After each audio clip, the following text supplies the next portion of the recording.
You'll own nothing and you'll be happy. June 3rd, 2020. The World Economic Forum publishes a video titled The Great Reset. And that very same day, the royal family publishes a video supporting this so-called major global initiative. We have no alternative because otherwise we will end up having more and more pandemics. Now, over the coming weeks, multiple videos on the reset were published by the World Economic Forum, and they were starting to get more and more sketchy. His Excellency Xi Jinping, President of the People's Republic of China. Major economies should see the world as one community and coordinate the objectives, intensity, and pace of fiscal and monetary policy. And naturally, people started noticing that there was something rather nefarious behind this whole Great Reset initiative. And that begs the question, what are the real intentions behind the reset? Is it simply a failed marketing attempt at an actual genuine initiative? Or is it an attempt to concentrate the power in the hands of a few elitists and establish a new world order, as some are saying? And if so, who is behind this? And why the heck do we even need a reset in the first place? So today, we are investigating the Great Reset. And more importantly, we're doing something that no one else dares to do. We are exposing how the world actually works behind the scenes. And some of you guys may think you know the story, but it goes so much deeper. I have uncovered secret plots to topple the financial system, the real motives behind some of history's biggest crises, and instances of government officials secretly funding their own war enemies while their troops were in the battlefield, and even a secret organization that controls 95% of the world's GDP. So this is the first episode in a 3-part series that has been half a year in the making. And you know, every time I thought I had come to an answer to my questions, a brand new problem would arise, leading to a never-ending rabbit hole that would eventually reveal who runs the world. It reveals the faces of those that hide in the shadows and use their puppets to control everything around us. And I call them the puppet masters. And the reason it took me so long to release this is because I wanted to figure out exactly how you can save yourself from their tyranny. And actually, let me just show you how I started this whole process in the first place. There is still one way out.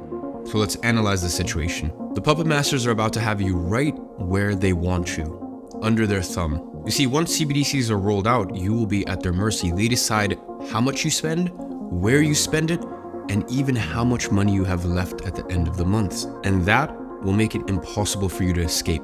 You will be on a perpetual hamster wheel for the rest of your life, living paycheck to paycheck, because no matter how much you save, their negative interest rates will chew away at your savings, because they don't even view it as your money to begin with in the first place. Forget your property rights, forget your future, forget your liberty. You will be nothing but a slave to the system. And that's just the money. They said to themselves, you will own nothing and you'll be happy. You will eat the bugs because they control the food supply. And if you dare speak up, well, then they'll be very upset and your social credit score will go down. Good luck getting a new rental agreement. And if you try to run away, good luck, because the next step in controlling energy supply is banning gas-powered cars. Because once everyone has electric cars, with a flick of a switch, they deem whether you are worthy or not of travel. The clock is seconds away from midnight. DEFCON 1. But that's what happens when power is concentrated in a select few hands. Because power corrupts, and absolute power corrupts absolutely. And that is why you need to escape now. And that means you need to claw back the freedom you deserve. And the way to claw back that freedom is by 3 avenues. The first one is financial freedom, and this is obvious. Because once they have complete control over the financial system, they will make it impossible for you to be financially free. Because they want you to be dependent on them. They need you to be dependent on them. Because when you're dependent on them, you are controllable. So that means you need to put every waking moment into earning your financial freedom. The next is time freedom, and this is truly how you get off the hamster wheel. You need to stop trading your time for money. Because if you do, inflation and negative interest rates will eat away at your savings and you'll be stuck in the debt cycle forever. And the next is location freedom. And this is the one that usually people sacrifice the other two for. You may have financial freedom and you may even have a bit of time freedom, but you are stuck in a city and that makes you controllable. That makes you a slave. Because when the US or Europe goes to you can't pack up, you can't leave, you don't have autonomy. Because make no mistakes about it, it's about to be war. And if it is war, you need to be able to be mobile. And that brings me to my next point, which is in a world of centralization, you need to decentralize as much as possible. And what does that mean, you may ask? Well, just like when you're investing, you don't put all of your eggs in one basket. You don't just pick one stock. In the same way, you can't just bet on one country, because if your country goes to shit, what are you gonna do? So you need to plan. And this is where multiple passports and multiple residencies come into the picture.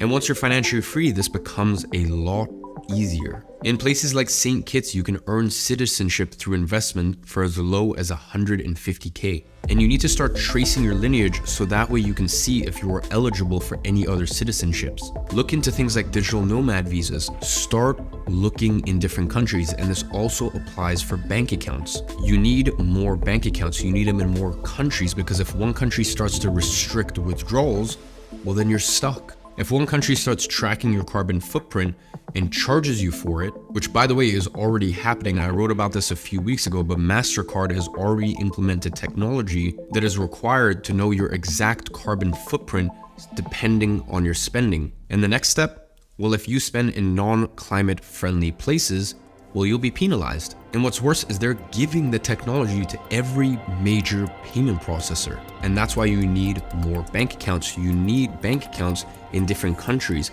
And it amazes me that more people don't do this. In the same way you treat your investments, you need to treat your cash. And realize that the only way you can complete these steps is if you have these 3 types of freedom that I've already told you about. And you have maybe 2-3 years before it's too late. But what I will say is that it feels like more people are starting to wake up. So if you want to reclaim the freedom that you were born deserving, you must act now. So instead of submitting to their globalist dystopia of the Great Reset, instead, together, let's make this the Great Escape. How do you think that went? Yeah, I think it went really well. I think the people are going to like it. I kind of feel like we're just a broken record at this point. Like, I kind of feel like we're just beating the same dead old horse. I mean, it's the truth. So there's not really much more you can do. I don't know. I feel like something just isn't right. But before I tell you the solution, let me tell you what got me to that point. Now, in order for you to truly comprehend what's going on, we need to set a timeline of events and understand who are the characters that play a role in this plot. But before we go there, we need to understand how we actually got here. So let's start from the beginning. June 3rd, 2020. That was the date that the name The Great Reset was first introduced. And really the idea was the following. Quoting the words from the Great Reset page from the World Economic Forum's website, our world has changed. We have greater challenges than ever before, and because of that, our systems need a reset. The C-19 crisis brings us a unique window of opportunity to reshape our world. There is an urgent need for global stakeholders to cooperate in simultaneously managing the direct consequences of this crisis. Now, all of these claims are pretty debatable. The world has changed. Has it really? Are today's challenges really greater than the ones we have been facing over the last hundreds of years? And even if they were, why does that mean that our world needs a reset? What does a world reset even mean in the first place? Now, before we dive into each one of these questions, let's go back to the timeline of events, because it's essential for you to understand the past before you can ever judge the future. And although the Great Reset launched on June 3rd, 2020, the seeds for it had been planted a long time ago. So let's go back to November 12th, 2016. The World Economic Forum publishes an article titled 8 Predictions for the World in 2030. And the very first prediction they made, number 1, you'll own nothing and you'll be happy. Whatever you want, you'll rent. Now, they've been seeding the whole you'll own nothing and be happy narrative for almost a decade now. Now, who exactly has been pushing that? Who are the puppet masters behind this whole narrative? It's an international organization called the World Economic Forum. Now, the World Economic Forum is basically an intergovernmental organization that connects the world's most powerful countries with government leaders from all major countries. Now, their objective? Tackle the world's most crucial challenges, which according to them are climate change, carbon emissions, gender pay gap, amongst a myriad of other things. And here are some of their members. CEOs such as Zuck and Bill Gates. You know, the classic ones everyone knows and dislikes. Other members such as Biden, China's dictator, Putin, Trump, royal family. It's basically a mastermind full of billionaires and the world's most powerful people, both from the private and public sector, who all take their jet or even fleet of private jets into Davos, which is obviously quite ironic considering that they're trying to tackle global warming and all that. But nonetheless, let's ignore that. So they jet into Davos every year to plan how to reshape the world in a more sustainable way, using their own words. They label themselves as independent, impartial, and not tied to any special interest. Now, I don't know about you, but that last part sounds ultra suspicious to me. I wonder why. Now, the more I researched, the more the World Economic Forum looked like the exact opposite of that. I mean, a lobbyist organization that only has their personal interest and the one of its members in mind, all while trying to make it look like they have other people's interests in mind by exploring the hot topic issues of today's world. Now, the first reason that led me to this conclusion came from questioning their very own narrative. You'll own nothing and be happy. Now, there's a few things we can infer from this claim. First one is someone has to own things. I mean, if you don't own anything and I don't own anything, then who does? It probably means that someone will have to own everything. So it seems like their great plan is just to own everything. And secondly, you're still gonna need to have a house, a car, a phone, a computer, a stove, a fridge. And if you don't own those, well then you're gonna have to rent them. And everyone else will have to rent from the same individuals who owns everything. So if the only way for you and I to access things is by renting them from the ones that own everything, doesn't that also mean that they'll have complete control over you, me, and everyone else, because they can practically choose who they rent it to and under what conditions they rent it, since we really don't have any other options but to rent from them. And listen, I don't know about you, but for me personally, that doesn't sound too good. And once again, following in their line of thinking, if you own nothing and are happy, does that mean that the people who own everything will be sad? You know, are they doing this as an altruistic effort to spare us all the pain of owning anything, so that way we can enjoy the peace of mind of owning nothing? Well, that doesn't seem too logical to me either. So maybe you'll own nothing and be happy so that in turn, they will own everything and be happier? Sounds like a great win-win situation, doesn't it? To me, it sounds like you will own nothing is just another way of saying we will own you. And the more I researched this, the more questions I had. Who's behind the World Economic Forum? What's their actual agenda with this whole Great Reset plan? How do they plan on implementing it in practice? Like, how are we gonna go from owning houses, cars, and other consumer goods to just simply owning nothing? I mean, is the government gonna come knocking on our doors with guns and saying, hey, all of your assets are now mine? So in order to get some answers, let's go back to our investigation board and let's point our efforts to Klaus Schwab.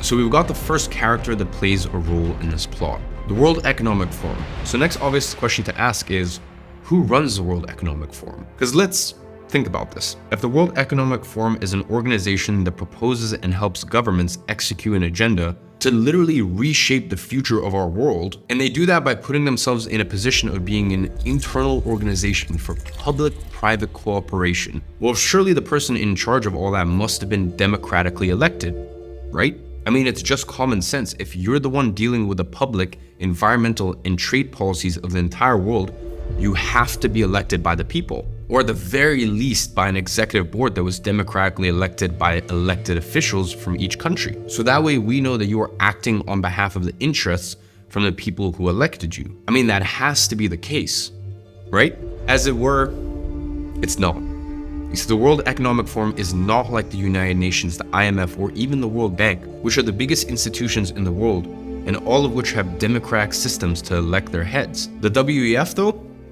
Well, they're a completely private institution. There's no democratic election to decide who's in charge, and even more interesting than that, all of the institutions that I just mentioned, the IMF, the World Bank, the United Nations, well, they support and execute an agenda that was set by the World Economic Forum. Listen, the bottom line is, the person who's dictating the economic and environmental agenda for the IMF, the World Bank, the United Nations, and for the most important nations and private corporations around the world was elected by nobody other than himself. Yes, that's correct. The person who is telling you that you are going to own nothing and be happy was never even publicly elected. So, who is this powerful and mysterious figure? Ladies and gentlemen, I present to you Klaus Schwab.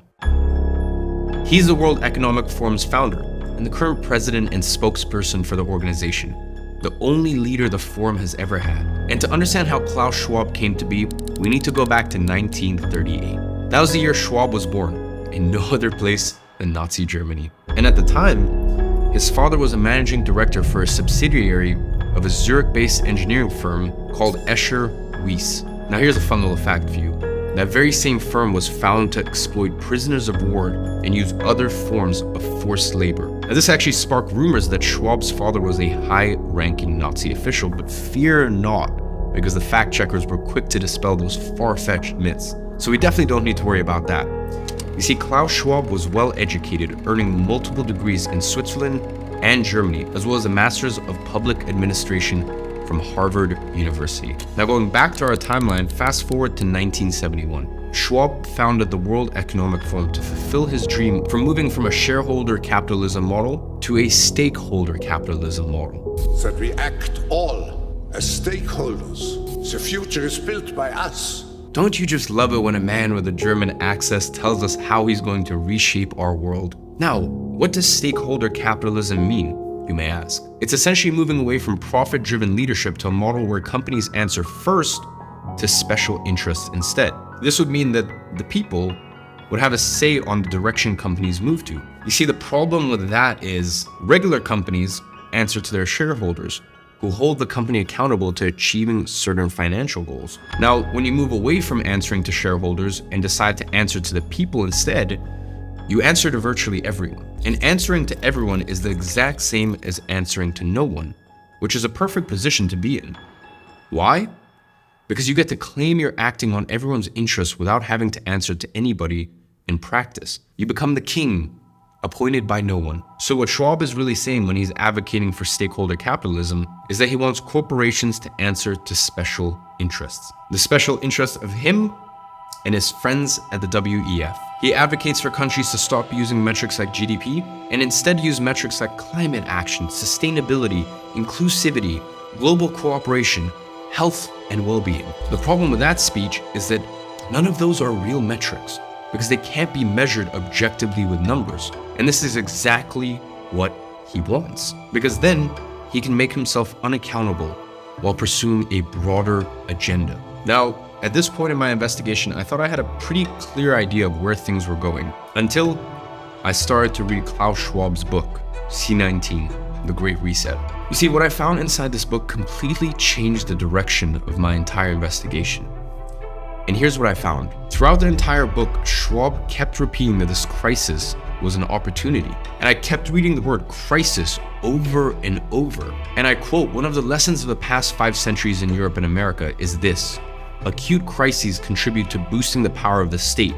It's always been the case, and there's no reason why it should be different with the C19 pandemic." It was as if he was trying to make a point about how beneficial crises were to society. I mean, doesn't that sound completely backwards? And at first I tried to ignore it, but the same thing just kept popping up over and over. And I thought to myself, there has to be some untold reason behind Schwab's obsession with crises. So I decided to add that to my investigation board and jump down a completely different rabbit hole, because I started to investigate the biggest crises from modern times that preceded the creation of the World Economic Forum. The Panic of 1907, World War I, World War II, and more. And after literally months of research, I managed to piece everything together that at first glance looked completely unrelated. And that's when I noticed that there was a much bigger story to this whole Great Reset narrative that was simply not being told. And it involved players like the Federal Reserve, JP Morgan, and even the island nation of Bahamas. I started to notice that the reset was much bigger than petty politics or ideologies. It's not about left-wing versus right-wing, not even close. The root of the problem is much deeper than that. And in order for you to understand it, we need to take another trip back in time and work our way through the timeline up until 1971, the year the World Economic Forum was founded. 1914, World War I. Now we often ask ourselves how it would even be possible to commit the heinous acts that marked the 20th century. And I think after I tell you the real story behind the US's entrance into World War I, things will begin to clear up. You see, you believe what you've been told in history class. You might even think that the US entered World War I for the greater good. I mean, after all, it was the influx of US troops coming at the brink of time that played a major role in the Allies' victory. So surely the US was motivated by pure intentions, a desire to restore peace in the world and fight evil. Well, the more I researched, the more I questioned that hypothesis. And I'm sure there were good actors who did want that, but the truth is, they were hardly the ones pulling the strings. You see, prior to the war, there was no appetite amongst the American public to join the war. So why did they? The war was far away, it didn't threaten American security, and quite frankly, it was none of America's business. At least that's what the vast majority of Americans thought. And the large German population in the US were drawn towards neutrality. And the rest of the population could be characterized as disinterested in the war. And I guess that's only natural. I mean, who would want war? Worse still, what kind of man would seek war, seek the death of millions? And this question started to become more and more pertinent after I found out that the US's entrance into the Great War didn't exactly happen as we may have been taught. I mean, I'm sure you weren't told in history class, but the US's entrance into the war was actually orchestrated at the highest levels of government and beyond. And one man in particular was instrumental to this process. Edward Mandell House. You see, House was the closest advisor to the ruling American president at the time, Woodrow Wilson. House had been pivotal to Wilson's presidential campaign success and now exerted a great influence over Wilson as his closest confidant. I mean, one specific fact about House made my alarm bell go off. He worked closely with Wilson in drafting 14 points which later led to the League of Legends. Now, if you don't know what that is, the League of Legends was the predecessor to the United Nations, and one of the ruling institutions in the world that pushes the WEF's agenda to this day.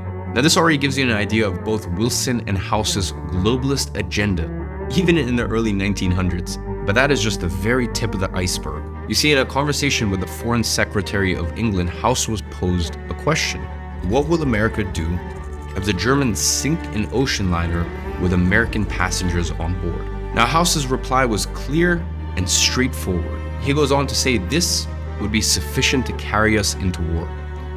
Now, you might be asking, why is this important? Well, that's because later, in 1915, a passenger ship named Lusitania sailed from New York bound for Liverpool in England. And can you guess what happened to that ship? The Germans torpedoed it, killing almost 2,000 civilians, giving the American government the perfect pretext to enter the war with the public on their side. And of course, the public was outraged at this unprovoked attack, which came completely without warning. Those were the phrases repeated by news broadcasters and politicians around the country. But was it really without warning? I mean, with just a little bit of research, I was able to find out that this setup could not have been more obvious and more calculated. I mean, the Germans literally took out an ad in the New York Times warning people the risks of boarding the ship, explicitly writing that the ship would be liable to destruction. I mean, they were basically saying, look, if you send a ship into war-torn waters, we will have no choice but to attack it. So that begs the question, why would the American government do it anyways, knowing that they would be attacked and that 2,000 innocent lives would be at risk? To be completely honest, I wasn't too sure either. Was it malice? I mean, surely not. And at this point, unfortunately, it looked like I had encountered a dead end in my investigation. I simply didn't have anywhere else to go from here, but there were still unanswered questions that I had to find answers to. I mean, I knew that the American government orchestrated their way into war, but why? Why would they do that? And I knew that later on, House and Woodrow went on to create the foundations for the UN, an organization that's completely aligned with the WEF's interests, but I still hadn't found a direct connection between the two. And why did Klaus have such a fixation on crisis in his book? You know, I sat with those questions for weeks, with honestly embarrassingly little progress. But it was only after weeks of going nowhere with my research that I was able to find something that would help me piece things together. It turns out that the answers to my questions were buried in an old and obscure book written by General Smedley Butler, titled War is Racket. You see, Butler was one of the most decorated American generals, two-time Medal of Honor recipient, who actually fought in World War I. And these are his words on the topic. Woodrow Wilson was re-elected president in 1916 on a platform that he had kept us out of the war. Yet 5 months later, he asked Congress to declare war on Germany. The 4 million young men who put on uniforms and marched or sailed away were not asked whether they wanted to go forth to suffer and die. Then what caused our government to change its mind so suddenly? Money. An Allied commission came over shortly before the war declaration and called on the president. You see, the president summoned a group of advisors, and the head of the commission spoke. Stripped of its diplomatic language, this is what he told the president and his group. There's no use kidding ourselves any longer. The cause of the Allies is lost. We now owe you, the American bankers, the American munition makers, manufacturers, speculators, exporters, $5 or $6 billion. And if we lose, and without the help of the US we must lose, we, England, France, and Italy cannot pay back this money, and Germany won't. And that, my friends, is an excerpt from Major General Smedley Butler's War is Racket, 1935. It has been estimated by statisticians, economists, and researchers that the war yielded $16 billion in profits. That is how the 21,000 billionaires and millionaires got that way. Okay, so that answers one of our questions, which is why would Americans force their way into war? Money.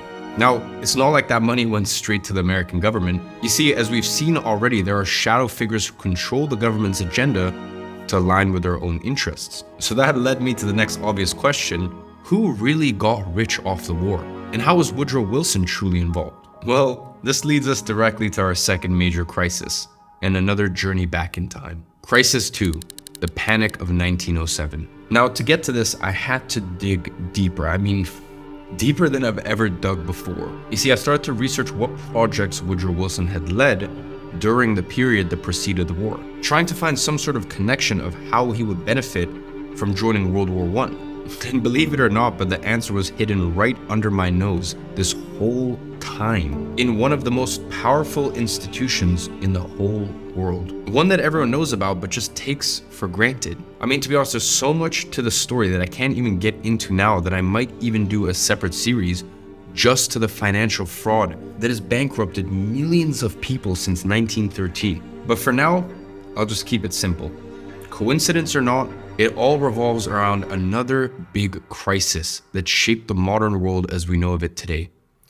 The Panic of 1907, the first financial crisis of the 20th century. And it was caused by the collapse of highly leveraged speculative investments propagated by easy money policies pursued by the US Treasury in the preceding years. And that ultimately led to a lot of bank runs in New York banks that were financing these risky investments. Now, if you don't know what a bank run is, it's essentially people desperately withdrawing their money from the banks, fearing that the bank would run out of money and they'd lose all of their funds they had deposited in there. The only problem is, the more people withdrawing money, the higher the risk of the bank running out of funds to cover the withdrawals. And in turn, that prompts even more people to withdraw money, leading to a self-destructive cycle that keeps draining the bank's reserves until they run out of money and default. I mean, it's like a snowball effect, and once it gets momentum, it is very hard to stop it. Now, why would that be a problem, you might ask? I mean, surely the bank has the cash everyone deposited in there to cover all of the withdrawals. No, my friend. You see, the bank doesn't just sit on the money you deposit. No, you see, it lends out almost all of it to make a profit on the interest rates. And that's how banks make money. So when a bank run happens, I mean, there's really only one way to stop it. Another institution stepping in and lending their own money to cover withdrawals. And that is exactly what happened in the Panic of 1907. And one man was able to save New York banking almost single-handedly. His name? JP Morgan. You see, JP Morgan bailed out the banks by putting his own money on the line. Now, why would he do that? Why would one of the most powerful men in the world put his own money on the line to save his competitors from defaulting? Well, there's two explanations. Number one is that, JP Morgan is very generous and deeply cared about his competitors to the point where he would risk his own bank to save others.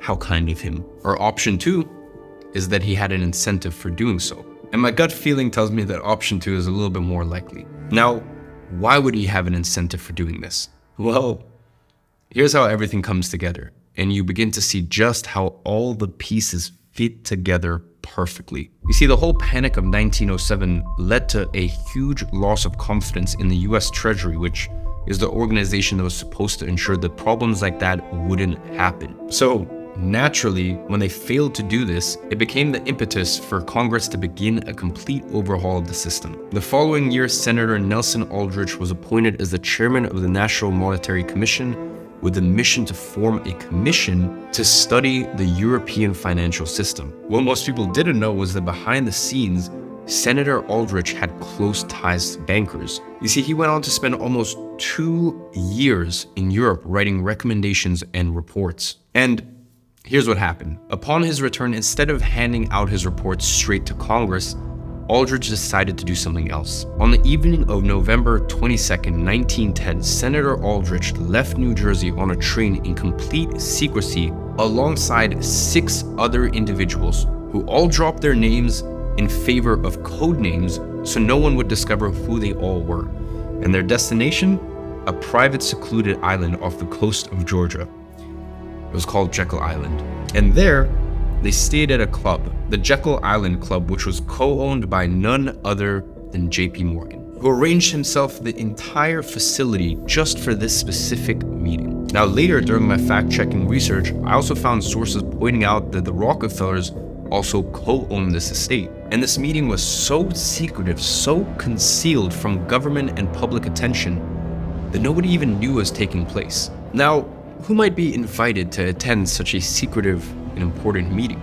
Now, more than a decade later, a list of the attendees of the secret meeting was actually leaked, and it was discovered that the attendees together represented about 1/4 of the world's wealth at the time. They were A.P. Andrews, who was the Assistant Secretary of the US Treasury Department, Paul Warburg, who was actually a naturalized German representing Kuhn, Leob, and Co., Frank A. Vanderlip, who was president of the National City Bank of New York, Henry P. Davison, who was the senior partner of JP Morgan Company, Charles D. Norton, who was the president of the Morgan-dominated First National Bank of New York, and Benjamin Strong, representing JP Morgan himself. It was basically a secret meeting of the top financiers and bankers of the US. And the excuse for such powerful representatives and wealth to meet together? To go on a duck hunting trip on Jekyll Island, of course. Only that duck that they were hunting was your money. Because what they were planning in that secret meeting was something that would deeply benefit the big national bankers for centuries to come. And I know that this is all starting to sound maybe like a bit of a dramatic exaggeration, so don't take my word for it. Let's hear directly from the Forbes founder, Bertie Charles Forbes, who wrote firsthand about this event. Picture a party of the nation's greatest bankers stealing out of New York on a private railroad car under the cover of darkness, stealthily riding hundreds of miles south, embarking on a mysterious launch, sneaking onto an island deserted by all but a few servants, living there for a full week under such rigid secrecy that the names of not one of them was once mentioned, lest the servants learn the identity and disclose to the world this strangest, most secret expedition in the history of American finance. I am not romancing, I am giving to the world for the first time the real story of how the famous Aldrich currency report, the foundation for our new currency system, was written. The utmost secrecy was enjoined upon all. The public must not glean a hint of what was to be done. Senator Aldrich notified each one to go quietly into a private car of which the railroad had received orders to draw upon an unfrequented platform. Off the party set, New York's ubiquitous reporters had been foiled. Nelson had confided to Henry, Frank, Paul, and Piet that he was to keep them locked up at Jekyll Island, out of the rest of the world, until they had completed their plan. So you might be asking, what plan were they working on? Well, it was the current US central bank, the Federal Reserve. And this was one of the biggest turning points for the puppet master's control over the money in history. And I'll tell you why in just a second. But first, let me tell you why the creation of the Fed required such a secretive meeting in the first place. You see, virtually all of the founding fathers and enlightened thinkers had been diametrically opposed to central banks. Thomas Jefferson even stated, "I sincerely believe that banking establishments are more dangerous than standing armies, and that the principle of spending money to be paid by posterity under the name of funding is but swindling the futurity on a large scale." In fact, most people don't even know this, but America had another central bank before the Fed, back in the 1830s when Andrew Jackson was the 7th president. And on his deathbed, President Jackson was actually asked what the greatest honor of his career had been. Without any doubt, he proudly exclaimed, "Killing the central bank."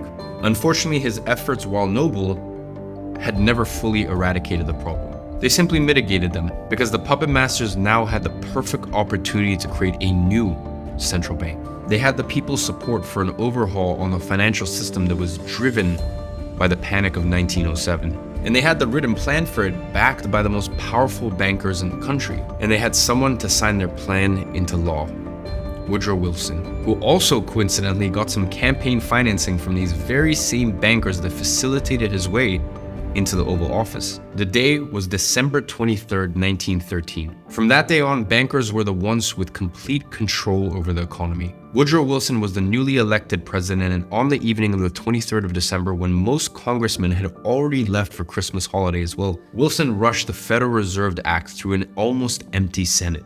I mean, I need you to understand this. The act was approved by a vote of literally 3-0 and approved the creation of, first of all, the IRS, aka the taxman, the hallmark of modern taxation. Number 2, the infamous Federal Reserve, and with his signature. The Fed now had the exclusive power to print America's money, meaning the government had given away its power to control their own economy to a private institution. Yes, you heard that right. The Federal Reserve is not federal at all. It is a private institution controlled by the most powerful bankers in America. And just so you understand, out of the attendees of that meeting in Jekyll Island, Warburg was appointed as a member of the Federal Reserve Board of Governors and went on to serve as the second vice chairman of the Federal Reserve just 2 years later. Benjamin Strong Jr. served as the governor of the Federal Reserve Bank of New York for 14 years. And Henry, Charles, and Benjamin were deeply connected to JP Morgan, which still owns 30% of the New York Fed still to this day, which by the way also happens to be where their HQ is based. And Senator Aldrich, the very man appointed by Congress to lead the National Monetary Commission and who called for the secret meeting in the first place, well, funnily enough, he went on to become a member of the Rocker family himself through marriage. Meaning, the guy who architected the creation of the Federal Reserve was a Rockefeller. And ladies and gentlemen, that is why I always say that the government and the politicians are never the ones in charge. They are simply a mere puppet for the puppet masters. And again, I'm not the only one who came to this conclusion. You see, during my research, I came across an old and battered congressional record from the House in 1908. And they were discussing the creation of a central bank years before the bill was even signed. And here's what they said. This, sir, is a step backward in the advancement of our people and our government. It is a step toward the enthronement of a monarchical power. I repeat, sir, this has ceased to be a matter of political differences and is neither a question of republicanism or democracy, but is a question of whether Wall Street or the people shall rule this American government. Like I said before, this isn't about petty politics. This is about something much deeper. And the discussion in the House continued. This bill enables Wall Street to turn panics off and on at will. The Secretary of the Treasury would become the hired man of Wall Street. Shall we close as a fitting climax to the billion-dollar Republican Congress by crowning our masters, King Morgan and King Rockefeller, the heroes of the last panic? Or shall it be King Taft, Wall Street's hired man? And upon that line, the House of Representatives erupted in what was transcribed as a prolonged applause. Again, the puppet masters had been operating in the shadows for centuries now. So why was the creation of the Fed such a big turning point? You see, before the Fed, currency printing in the US was decentralized through multiple state banks that were in charge of printing money independently. And after the creation of the Fed, the bankers behind it now had managed to centralize money printing under one institution, which means they were now in complete control over the country's money supply. And just a few short years later, Woodrow Wilson launched the US into World War I, as we already know. So after all that, in whose interest was it to join the war? Well, it was the bankers behind the Fed. Now, why, you might be asking? Because here's what happens during war. The government increases their spending dramatically, having to print more money to cover such spending. However, the government can't print their own money anymore. So what it does instead is it takes up huge amounts of debt. And where do you think that money comes from? The Fed and the bankers, facilitated through a complex web of debt instruments. And then the government has to pay interest on that, which is how the bankers and the Fed make money. A lot of money. And in this graph, you can see how much debt the US has accumulated throughout the war. The higher the spikes, the more money the Fed makes as interest. Even Congressman Charles Lindbergh spoke about the events of 1907 as a great scheme, saying that the king bankers knew the conditions of the market and informed their close friends as to what was to come. There would be a panic in the fall of 1907 that would be advertised as the result of our bad banking and currency laws, which primed the system for overhaul in the form of a central bank. And later, Charles went on to discuss Woodrow Wilson's act. This act establishes the most gigantic trust on wealth. When the president signs this act, the invisible government by the money power will be legalized. Now, you know exactly what he meant by the invisible government by the money power. Now, I'm gonna be honest with you. Even after all of this evidence, I was still not convinced about the real interest behind the Federal Reserve and if they were as nefarious as my research was making them seem to. It was only after I got my hands on a lost document from 1932 that my mind changed. You see, this document is stored in the document division of the Stanford Library, and it reports the hearings of an investigation on the Federal Reserve that took place in US Congress. And the reason for such investigation? Well, you see, the chair of the House of the Banking Committee accused the Federal Reserve of artificially creating crashes and crisis, to the point of even filing a petition for the impeachment of the Federal Reserve Board. What I found buried inside of this document was mind-blowing. Here's how the petition for the impeachment was introduced. Mr. Chairman, we have in this country one of the most corrupt institutions the world has ever known. I refer to the Federal Reserve Board and the Federal Reserve Banks. This evil institution has impoverished and ruined the people of the US and has practically bankrupted our government. It was done this through the maladministration of the law by the Federal Reserve Board and through the corrupt practices of the moneyed vultures that control it. Now, some people think the Federal Reserve Banks are US government institutions. They're not government institutions. They are private credit monopolies which prey upon the people of the United States for the benefit of themselves. Listen, this is not me saying it. That was said in Congress by the chair of the House of Banking Committee. And that, my friend, sealed the deal for me alongside all the other evidence I had gathered throughout my research. That tells you everything you need to know about the real interest and incentives behind the Federal Reserve. Now, with those new discoveries, I circled back to our main questions to evaluate what we had uncovered so far. While looking into World War I and the Panic of 1907, we managed to gather the information needed to answer some of our most prominent questions. What is the real hidden agenda of the World Economic Forum? Why do they think that the world needs a reset, and how do they plan to implement this in practice? Why did Klaus Schwab have such a fixation with crisis in his book? And most importantly, what is the connection between the WEF and the most powerful institutions that shape our world today,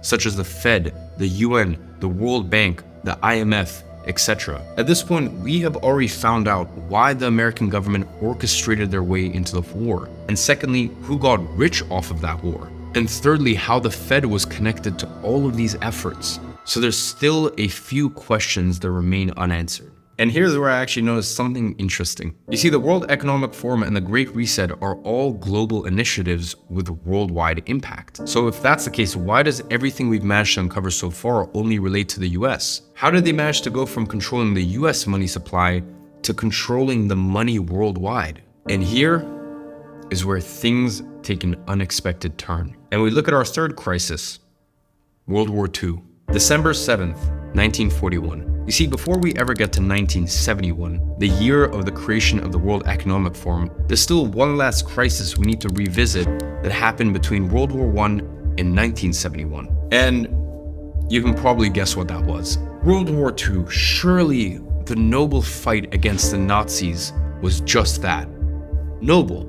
I mean, after all, the US had absolutely no choice but to enter the war after the atrocious events of December 7th, 1941. When the Japanese Empire launched a surprise military attack at Pearl Harbor. At least, that's what I've always been told. Now, after finding out the real reason that the US joined World War I, I couldn't help but ask myself the question, was that really what happened? You see, the US already had a precedent of orchestrating their way into wars, so I simply couldn't take all these facts at face value. So I went on to investigate, and what I found made me realize just how deep the rabbit hole goes. I mean, obviously learning from their own experiences during World War I, the puppet masters already knew how to create filthy amounts of wealth through war. I mean, their blueprint was simple.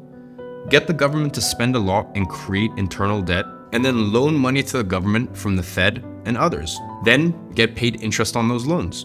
The more debt the government creates, the more money the puppet masters make. Listen, we already know the drill. And you can see how effective that was when we update our chart that shows the internal debt with the data for World War II. Pretty much 4 times more debt than in World War I. But what's more is with all that new cash leads to the puppet master's favorite control tool, inflation. In the years after the war, inflation soared by 20%. And who reaps the benefit of prices going up? Asset owners. Who get screwed? Everyday people. While their purchasing power was getting wrecked, the asset owners enjoyed the benefits. The Dow rallied over 500% over the next 20 years. So not only do puppet masters get rich off the war and its money printing, but they got even richer from the economic effects of printing money and inflation. But we already saw that after World War I, where the Dow also surged 500% before the Great Depression. So that's the unexciting part. That's old news, because I found out that this tactic is just the tip of the iceberg. During World War II, the puppet masters got even more creative and came up with an ingenious idea. An idea that made last war's profits feel like pennies on the dollar. And the way that I got to that discovery was by asking myself this question. If the US war efforts are financed by the bankers, who finances the other side of the wars? I mean, who is financing the Nazis? Do they have an equivalent of the Fed loaning them crazy amounts of money to pay off their war debts? Turns out the answer is yes and no. You see, here's the thing. Germany didn't have a huge central bank with access to ungodly amounts of money like the US does with the Fed. So Hitler had to find other ways of financing his efforts. And here's where a guy called Fritz Thyssen comes into the picture. Thyssen helped finance Hitler's plans for over a decade. How? He owned the largest steel and coal company in Germany and personally funded Hitler's rise to power and his effort to rearm between 2 world wars, as described in his own autobiography, I Paid Hitler. You see, after World War I, his family established a network of overseas banks and companies so their assets and money could be whisked offshore if ever threatened again. And one of the banks was in no other place than New York, the New York-based Union Banking Corporation, UBC. That was the US base for Fritz Thyssen and his Nazi companions. And in 1941, the very same year the US got into war, news started spreading all over the media that Thyssen had $3 million in New York vaults. That would be $57 million today when adjusted for inflation. Hitler's angel has $3 million in US banks, exclaimed the headline in the New York Herald Tribune on July 3rd, 1942. By then, the US had been at war with Germany for nearly 8 months already. But more importantly, this article uncovered a very unexpected connection to this bank.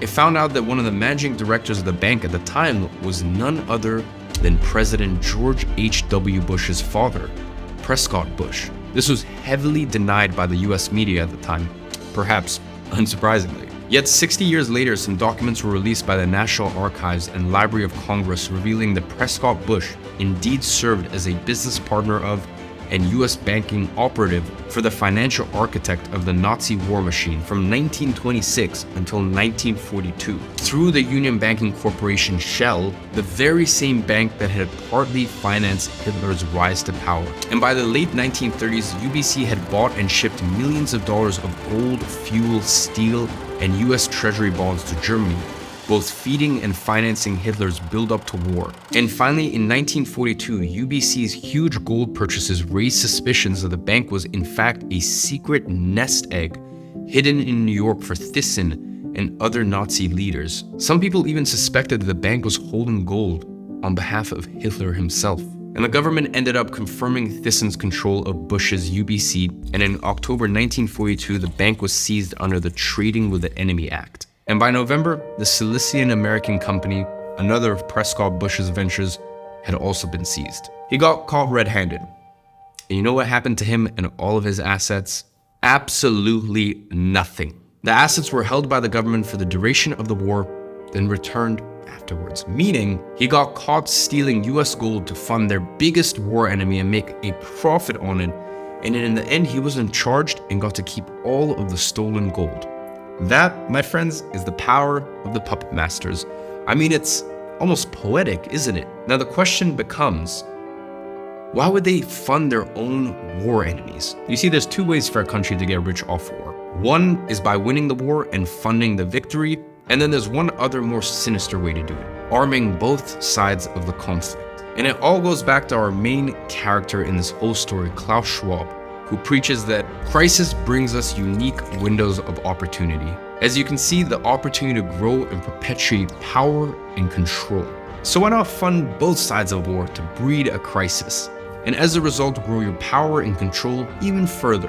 Now we're gonna circle all of this back to Klaus Schwab, but let's answer our unanswered questions first. Remember when I asked if there was an equivalent of the Fed to finance the Nazi Germans? And the answer was yes and no. No, because as I just mentioned, the Union Banking Corporation and Thyssen partly financed Hitler's rise to power. And yes, because other parts of Hitler's rise to power was financed by another institution, which was indeed a central bank.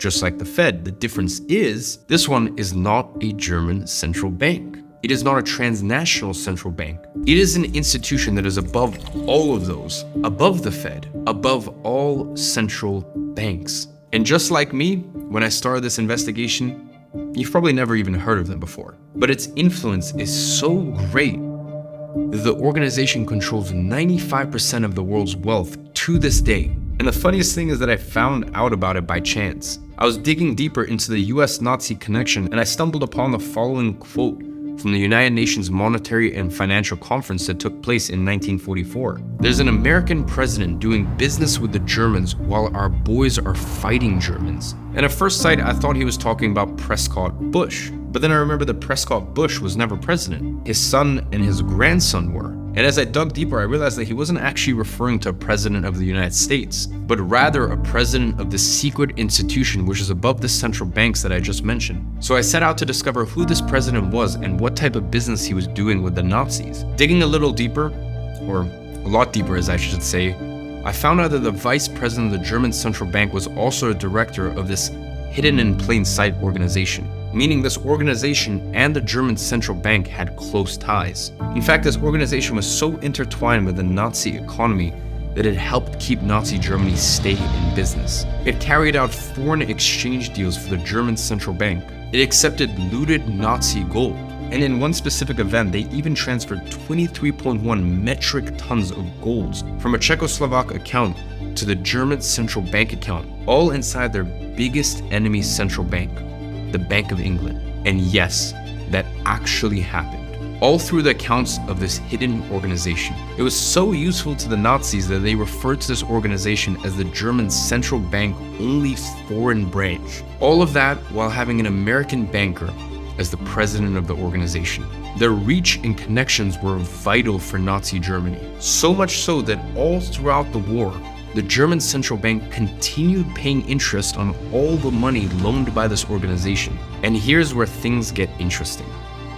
This interest was used by the organization to pay dividends to its shareholders. And guess who was one of the biggest shareholders of this institution? The Bank of England.